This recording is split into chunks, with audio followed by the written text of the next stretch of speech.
নমস্কার বন্ধুরা, আশা করছি সকলে অনেক ভালো আছো। আমার কুকিং চ্যানেলে তোমাদের সকলকে স্বাগত।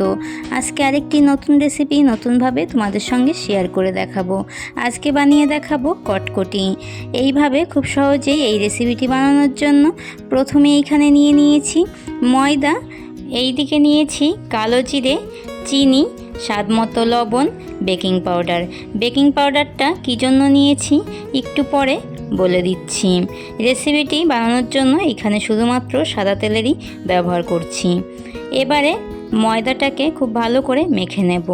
ময়দাগুলো প্রথমেই চেলে নিয়েছিলাম, সেই জন্য আর চেলে নিচ্ছি না।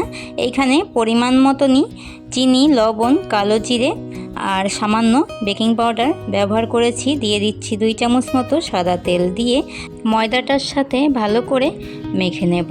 তোমরা যারা নতুন বন্ধুরা প্রথম আমার চ্যানেলে আমার ভিডিওটি দেখছো, আমার চ্যানেলটিকে সাবস্ক্রাইব করে দিয়ে পাশে থাকা বেল আইকনটি অল করে রাখার অনুরোধ রইল, যাতে আমার নিত্য নতুন রেসিপিগুলো তোমরাই প্রথমে দেখতে পাও। আমার সকল নতুন পুরনো বন্ধুদের আমার পাশে থাকার অনুরোধ রইল।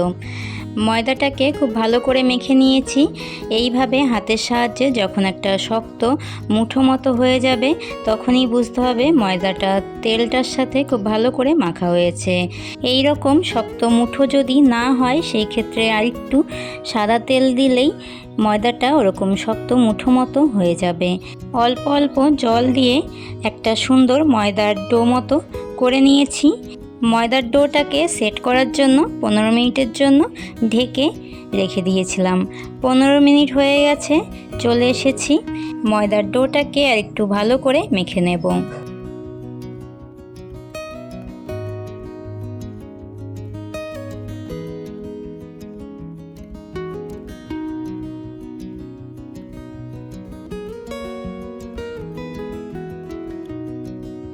আমি এইখানে ময়দার ডোটাকে দুটো ভাগে ভাগ করে নিয়েছি। এবারে কটকটির জন্য রুটিটাকে বেলে নেব। এইদিকে বেলুন চাকিয়ে নিয়েছি। আমি এইখানে সাদা তেল দিয়েই কটকটির জন্য রুটিটাকে বেলে নেব। এইখানে সাদা তেল যদি না ব্যবহার করতে চাও সেই ক্ষেত্রে ময়দার গুঁড়ি দিয়েও রুটিটাকে বেলে নিতে পারো। দুটোতেই কটকটিগুলো অনেক ভালো হয়। এবারে রুটিটাকে একটু মোটা করেই বেলে নেব। এই কটকটি রেসিপিতে আমি বেকিং পাউডার ব্যবহার করেছি, আর বেকিং পাউডার ব্যবহার করলে কটকটির ভেতরটা অনেক খাস্তা হয়।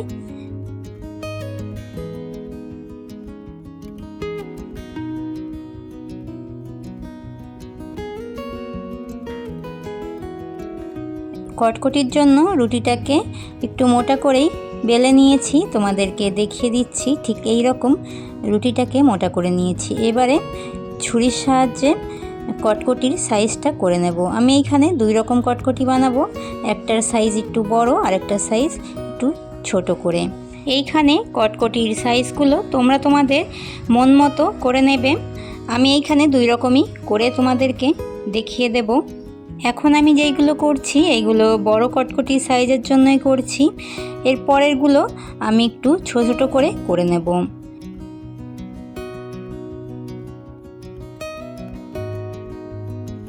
ঠিক একইভাবে ছোট কটকটিগুলো এইভাবে করে নেব। এবারে কটকটিগুলো ভেজে নেওয়ার জন্য কড়াইতে দিয়ে দিচ্ছি সাদা তেল।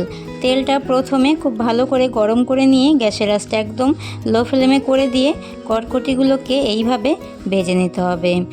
কটকটিগুলো ভাজার সময় গ্যাসের আঁচটা লো ফ্লেমে করে দিয়েই কটকটিগুলোকে ভেজে নেবে। আর কটকটিগুলো ভাজার সময় খুন্তির সাহায্যে কটকটিগুলোকে অনবরত নাড়তে হবে।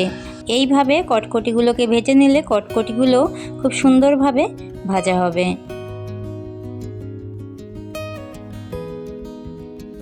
দেখো কত সুন্দরভাবে কটকটিগুলোকে ভেজে নিয়েছি। এবারে তুলে নেব। এই একই কটকটি ভাজা তেলেই দ্বিতীয়বার আমি যেই ছোট কটকটিগুলো করেছি সেই কটকটিগুলোকে ভেজে দেখিয়ে দিচ্ছি। এইভাবে এই কটকটিগুলো ভেজে নেওয়ার পরে 1 মাস মতো ঘরে স্টোর করে রেখে দিতে পারবে।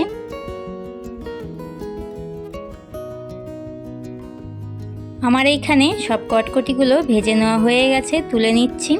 তোমরাও বাড়িতে আমার এই রেসিপিটি ফলো করে এইভাবে কটকটি বানাবে। এইভাবে এই কটকটিগুলো খেতে অনেক ভালো লাগে বন্ধুরা। এবারে তোমাদেরকে কটকটিগুলোকে দেখিয়ে দেব কতটা শক্ত হয়েছে আর কতটা মুচমুচে হয়েছে। বড় যেই কটকটিগুলো বানিয়েছিলাম ওই কটকটিগুলো খাস্তা হয়েছে, কিন্তু অতটা শক্ত হয়নি। আর ছোট যেই কটকটিগুলো বানিয়েছি, দেখো হাত দিয়ে আমি তোমাদেরকে ভেঙে দেখিয়ে দিতে পারছি না। আমি এইখানে তোমাদেরকে অন্যভাবে কটকটিগুলোকে ভেঙে দেখিয়ে দিচ্ছি, তাহলেই তোমরা বুঝতে পারবে কটকটিগুলো কতটা শক্ত হয়েছে। তোমাদেরকে দেখিয়ে দিলাম কটকটিগুলো কতটা মুচমুচে আর কতটা শক্ত হয়েছে। রেসিপিটি ভালো লাগলে অবশ্যই একটি লাইক, কমেন্ট, শেয়ার করে দিয়ে জানিও। আজকের মতো এতটাই। আবারও দেখা হবে নতুন একটি রেসিপির সাথে আগামী দিন। তোমরা সকলে অনেক অনেক ভালো থাকবে। সকলকে টাটা।